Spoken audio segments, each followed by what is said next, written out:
Welcome to Beneath the Noise, the space where we set aside who society says you should be and help you tune in to what your soul is asking for.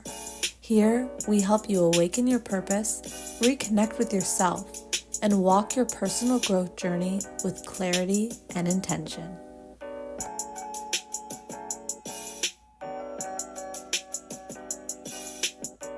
I don't know about you, but lately I've been feeling overwhelmed by the constant pressure and demands of my daily life.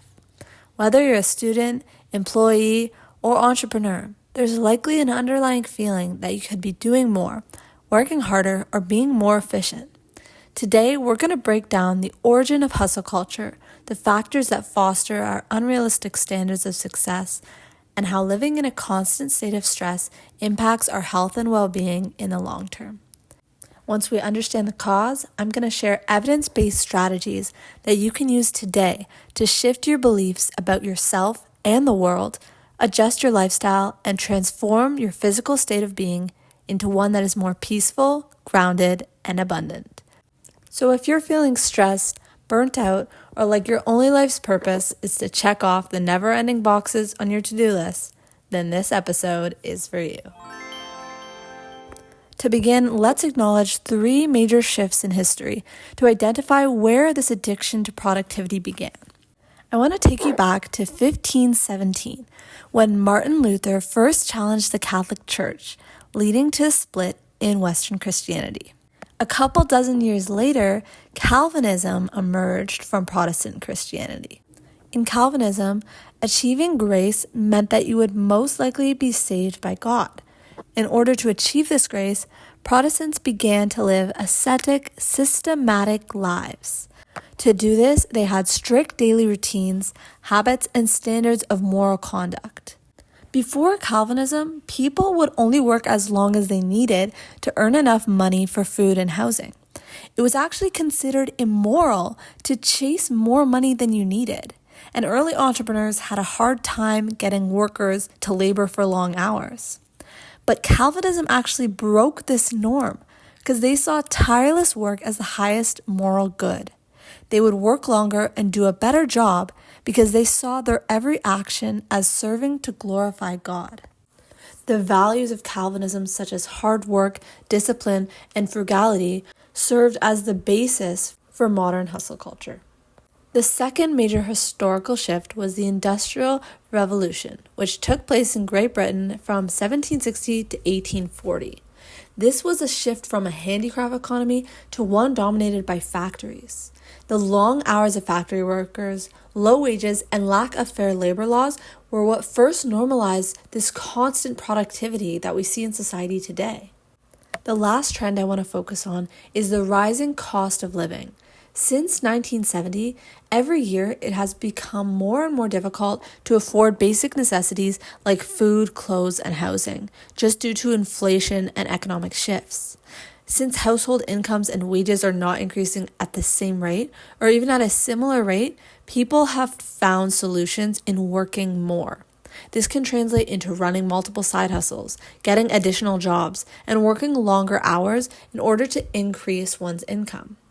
The job market has also become increasingly more competitive.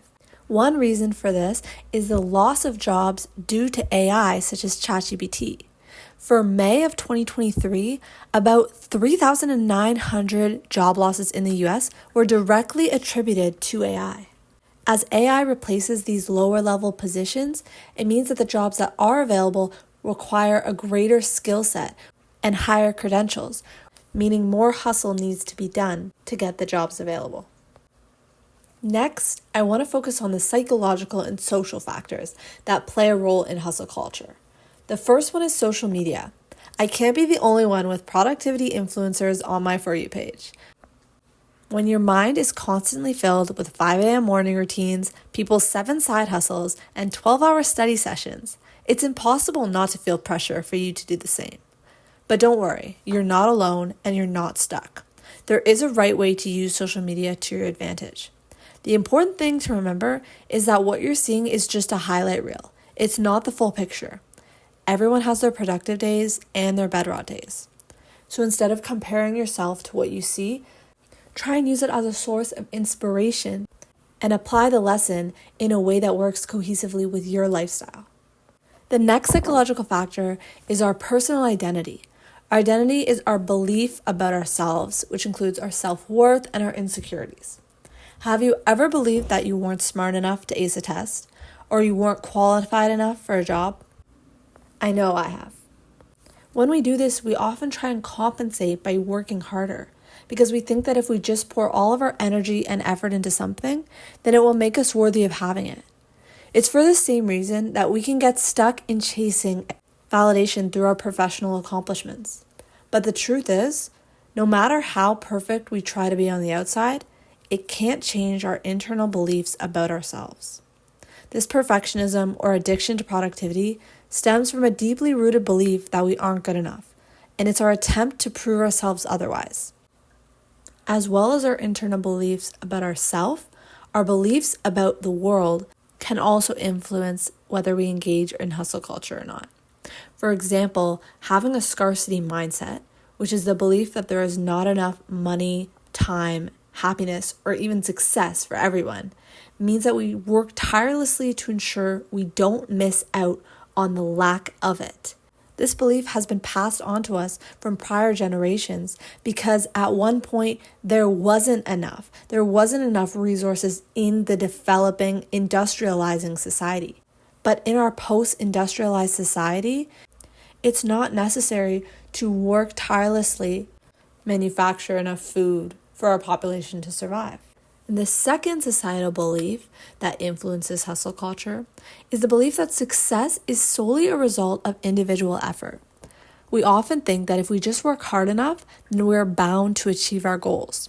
But the reality is, in today's day and age, with the emergence of ChatGPT and other AI platforms, endless hard work is not the key to success. Because while hustle gets you started, it's the systems that keep you going. By implementing routines, structures, and habits, we can sustain our work and our lives. Thomas Edison once said, "Being busy does not always mean real work. The object of all work is production or accomplishment." In other words, effort without structure is just motion. Real growth comes from designing systems that make progress inevitable. Stay tuned, because at the end of the episode, we're going to give actionable strategies to implement these systems to sustain your success long term.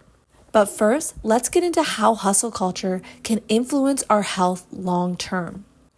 We know from firsthand experience that engaging in hustle culture causes stress, specifically chronic stress, which is a prolonged, consistent feeling of being overwhelmed like stressors, like financial strain, difficult relationships, or work pressure.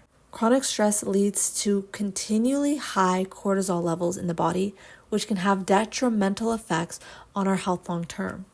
According to a journal from the National Library of Medicine, chronic stress leads to dysfunctional responses, which increase the risk of cardiovascular diseases, weaken the immune system, contribute to gastrointestinal dysfunction, dysregulated sleep, and can trigger musculoskeletal symptoms. If you think about it, it makes sense. I mean, when I'm stressed and feeling depleted, that's when I'm most susceptible to catching a cold. And now I know that it's because the cortisol is suppressing my natural immune system response. As well as impacting our physical health, stress also impacts our mental health. A 2023 study on student health in Ontario showed that 38% of students rate their mental health as fair or poor, while 37% report experiencing elevated stress levels, and 51% indicate a moderate to serious level of psychological distress. That is a figure that has doubled over the past decade. While there are most likely multiple factors attributing to these concerning results, it is reasonable to assume that the societal pressure to constantly be productive, which has increased due to social media and our current economic state, is a factor. Thirdly, stress also affects our spiritual health. By this I mean our purpose, connection, and inner peace. When we're consumed by the grind and focus on productivity, we're distracted from God's presence. Not only does this drain our energy, so that we're unmotivated to engage in faith practices, but it also reinforces the fear and doubt of the scarcity mindset that hustle culture is built on. This can lead us to question God's timing and distance ourselves from Him further. Research shows that stress can actually diminish our ability to engage in prayer, meditation, and community worship, which are all essential components of having strong spiritual health. This is because prolonged stress actually alters brain function by impairing the prefrontal cortex, which plays an important role in spiritual reflection. This lessened ability to engage in spirituality makes us less likely to try. A study published in the Journal of Behavioral Medicine found that individuals under high stress were less likely to engage in religious practices, while those who practiced regular prayer and meditation exhibited lower levels of cortisol and increased resilience. This means that people who had a strong spiritual life were actually more resilient to the stressors they were facing. So now that we know how chronic stress affects our health in the long term, I'm going to break down 5 actionable strategies that you can start today to distance yourself from hustle culture and live life on your own terms. Number 1, write a list of your values in order and prioritize tasks based on the order of those values. This means that if your number 1 priority is health, then maybe you can do a workout instead of doing an extra hour of work that night. As well as prioritizing tasks based on your values, you also want to make sure that the people in your life, especially the people you follow on social media, also align with those values. And if you don't value constant hustle, unfollow the creators that are portraying an unrealistic standard of success. Number 2, set boundaries. I want you to establish clear work hours and a wind down routine to transition from work to life. Maybe for you, it's taking a shower, going for a walk, or doing some yoga. Setting boundaries also means reducing your screen time and saying no to the things that don't align with your values. Number 3, work smarter, not harder. This means putting systems and routines in place that can allow you to do more while expending less of your energy. This might mean using time blocking to organize your time in your calendar. It can also mean clarifying your must-dos for each day. So you're prioritizing the tasks that either have the earliest deadline or the most impact. It's also more efficient to batch similar tasks together. So if you need to write an essay for English and write a lab report for biology, maybe do those tasks on the same day and then save your math and physics homework for the next day. This way your mind can stay in the same headspace and be more focused. And lastly, working smarter, not harder means taking micro breaks. This allows your mind to reset and gain clarity so you can go back to your tasks with new motivation and perspective. Number 4, this is my personal favorite, is enjoying the journey, not just the end result. Sometimes when we're in the grind, this can be hard to remember, but when we do, it allows us to appreciate every step of the process and live slower and more peacefully as a result. Maybe set a reminder or write a sticky note that tells you focus on the journey, not the end result, so you can look at it every single morning before you start work. Step number 5 is schedule self-care into your calendar. Just as we schedule events or work blocks into our calendar, we need to start scheduling time for hobbies, exercise, and our creative and spiritual practices. Because rest is not a reward for your work. It is a vital component of productivity. More and more companies, specifically Microsoft and Spotify, are implementing wellness programs and employee rest periods into their work schedules. By prioritizing their wellness and their productivity, they are seeing lower attrition, higher engagement, and more creative output from their employees.